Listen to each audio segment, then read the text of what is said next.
Inilabas na po ng Yamaha Indonesia ang pinakabagong Yamaha Aerox 155 2025 version. At ngayong araw ay pag-uusapan po natin kung kailan nga ba dadalhin dito sa Pilipinas ang pinakabagong Yamaha Aerox 155. At ipapakita ko din po sa inyo ang 4 na model variation ng bagong Yamaha Aerox 155. At titignan din natin kung ano po yung mga color availability ng motor na ito. Excited na ba kayo? Tara!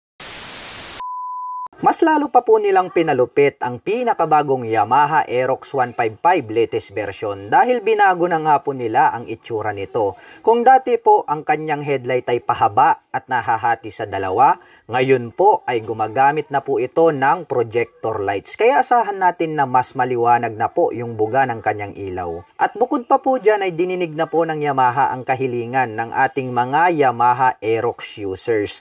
Dahil kung dati po ay naka-drum brake lamang po ang kanyang braking system sa likuran, ngayon po ay naka-disc brake na po siya. Kaya talagang mas maporma na po at mas astig na ang dating ng bagong Yamaha Aerox 155 latest version. At kung dati po ang kanyang daytime running light ay nahahati sa dalawa, ngayon po ay iisa na lang. Attractive naman po ang pagkakadesign ng kanyang bagong daytime running light.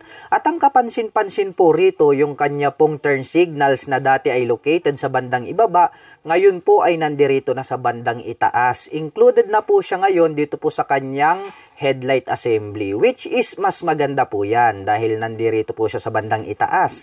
More visible po siya kapag kayo po ay liliko sa kanan at kaliwa. At kapansin-pansin po na binago na rin po nila ang hugis ng kanyang taillight. Kung dati po ay pahaba, ngayon po ay patulis na. At ang bago niya pong taillight ngayon ay inspired po sa mga R-series ng Yamaha. At ang mas matindi dyan, mayroon pong version ng Yamaha Aerox 155 na naka-dual sub-tank shock absorber. Tama po ang inyong narinig. Mayroon na rin po itong canister at adjustable. Kaya asahan po natin na ito pong version na to na naka-dual sub-tank shock absorber ay mas makakapagbigay ng mas magandang bouncing performance. At ang bagong Yamaha Aerox 155 2025 version ay mayroon po itong 4 na model variation. Una, ito po ay ang standard version. Meron po tayong 4 na kulay. Ito po ay ang black color. Ang kanya pong decal is combination ng blue color.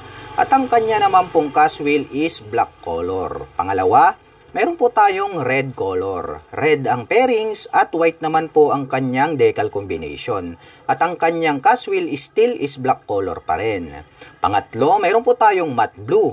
Blue color naman po ang kanyang decal combination at ang kanyang cashwheel is black color pa din. Pang-apat sa standard version, meron po tayong silver yellow. So silver po ang pairings, yellow naman po ang decal combination at ang kanyang cashwheel is black color pa din po siya. At ang presyo naman po ng Yamaha Aerox 155 na standard version ay nagkakahalaga po ito ng 29,900,000 Indian rupees. At kung i-convert naman natin sa Philippine money ay nagkakahalaga po ito ng 107,955 pesos.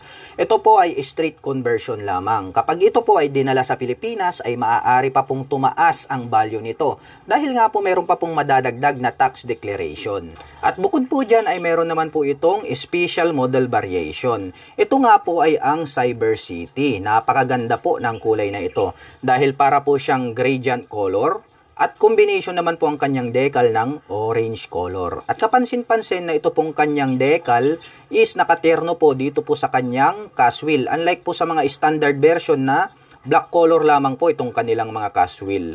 Pangalawa, ito pong kanilang special edition ay meron pong matte blue yellow. Wow, matte blue yellow. Ang ganda ng kanyang color combination. Matte blue ang pairings, combination with cyan green and then apple green. At kapansin-pansin din po na ito pong kanyang apple green na decal ay nakaterno dito po sa kanyang cashwheel. At ang presyo naman po ng Yamaha Aerox 155 Special Edition ay nagkakahalaga po ito ng 33,990,000 Indian rupees.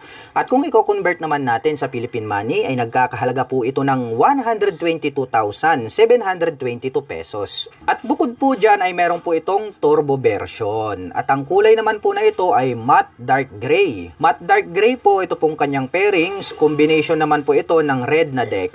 At kapansin-pansin na ito pong kanyang red decal is nakaterno po dito po sa kanyang cast wheel. At mapapansin din natin na ito pong turbo version is naka-dual sub-tank shock absorber po siya.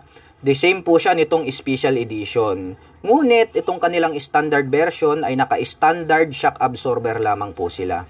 Kaya nag-start po yung kanilang dual sub-tank shock absorber dito po sa kanilang special edition at dito po sa kanyang turbo version. At ang presyo naman po ng Yamaha Aerox 155 turbo version ay nagkakahalaga po ito ng 39,550,000 Indonesian rupees. At kung i-convert naman po natin sa Philippine money, ay nagkakahalaga po ito ng 142,796 pesos. At bukod po dyan ay meron pa po itong Turbo Ultimate version. Wow, napakaastig. Ang kulay naman po nito is matte dark gray. Matte dark gray po ito pong kanyang pairings at ang color combination naman po ng kanyang decal is red color. Kaya kapansin-pansin na nakaterno din po ito dito po sa kanyang cast wheel. Naka-dual sub-tank shock absorber din po ito. At ito po ang talagang very noticeable para po dito sa kanilang Turbo Ultimate dahil nga po ito pong kanyang little visor is orange color. Unlike po dito sa turbo version, black color po yan. Cyber City, the same lang din at saka sa standard. So bukod tangi po na dito po sa kanilang Turbo Ultimate is orange color po ito pong kanyang little visor. At idadagdag ko lang po ito pong Turbo Ultimate at Turbo version, Cyber City at standard ay magkaiba po sila ng engine design. Ito pong Cyber City at standard ay the same lang po ang engine design sa current version na mayroon tayo rito sa Pilipinas. Habang ito naman pong Turbo at Turbo Ultimate, of course, naka-turbo na po yung kanilang engine design. At ang presyo po ng Yamaha Aerox 155 Turbo Ultimate version ay nagkakahalaga po ito ng 41,730,000 Indonesian rupees. At kung i-convert naman po natin sa Philippine money, ito po ay nagkakahalaga ng 150,667 pesos.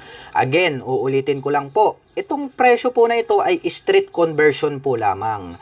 Maaari po itong tumaas pagdating po rito sa Pilipinas dahil mayroon pa po yang iba't ibang mga process at mayroon pa pong tax declaration. At ngayon naman po ay pag-uusapan natin kung kailan nga ba darating at kailan nga ba dadalhin dito sa Pilipinas ang pinakabagong Yamaha Aerox 155 latest version. Dalawa lamang po ang tinitignan natin dito. Una, pwede po itong ilabas sa Inside Racing. Pangalawa, pwede po itong ilabas sa Makina Moto Show. Kaya mayroon pa po kayong panahon para mag-ipon dahil next year ay sigurado pong dadalhin yan at makakarating na po dito sa Pilipinas. Kaya kung bago ka pa lamang dito sa aking YT channel, ay huwag mo po sanang kalimutang isubscribe ang ating YouTube channel at i-hit ang notification bell para lagi po kayong maging updated sa lahat po ng mga latest motorcycle na darating dito sa Pilipinas.